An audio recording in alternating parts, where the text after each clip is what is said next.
Most hát igazság szerint pár nappal ezelőttig volt egy fél nappányi szövegötletem, mégis mondjak így elsőre.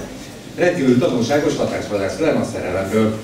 Hasonlóan hibátlan, megúszott szöveg az előbbi hiányáról. Lendületből seggel hátrafelé lófaszva szaladoztam a politikáról, városról, országról, világról, közepesen pszichopata szomszédokról. Aztán megtaláltam a közös pontot mindegyikben, ez pedig a rinyálás. Panaszkodom, tehát vagyok magyar, mert ugye sopánykodás itt az egyik legnépszerűbb módi, millió küzdik szinten egészen az életmódi. A panaszkodás névrokonához, egyébként a százlábúak közé tartozó közönséges rinyához, vagyis ezt otthon tudtam kimondani, nekrofozopágus koreaiszhez hasonlóan 100 lábbal kapaszkodik természetes közegébe, amit a hazai rögvalóságként ismerünk. Reggel ébredés után rögtön jön az első húzós helyzet, rádézve az időjárás, egyből oda lesz a kedved.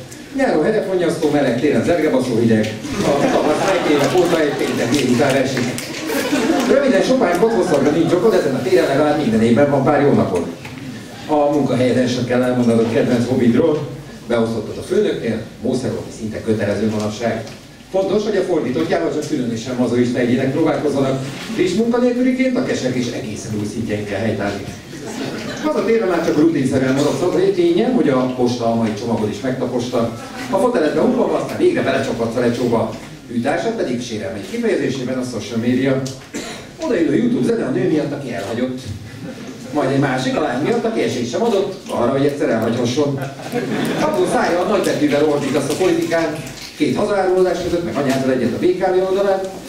Közben rájössz, hogy az idei büdzsében nyaralásként csak a napköri utazás fér, de a tavalyi fotók újraposztolása fájdalmadra itt megfelelő életkép.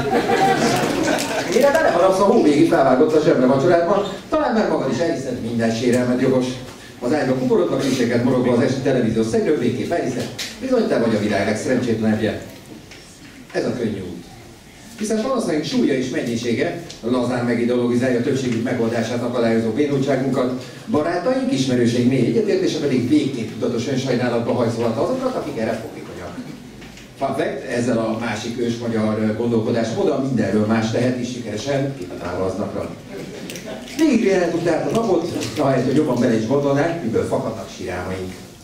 Panaszkodunk a szerelmi életünk miatt, mert tudjuk, milyen is valakihez tartozni. Panaszkodunk a munkánk miatt, hogy aztán 10-én vagy fizetéskor csak megbocsássunk neki egy kicsit. Panaszkodunk a közélet miatt, mert tudjuk, hogy létezik alternatíva, csak sajnos nem most, mert nem itt van. Panaszkodunk, hogy nem lesz meg idén a következő ország Instagramon.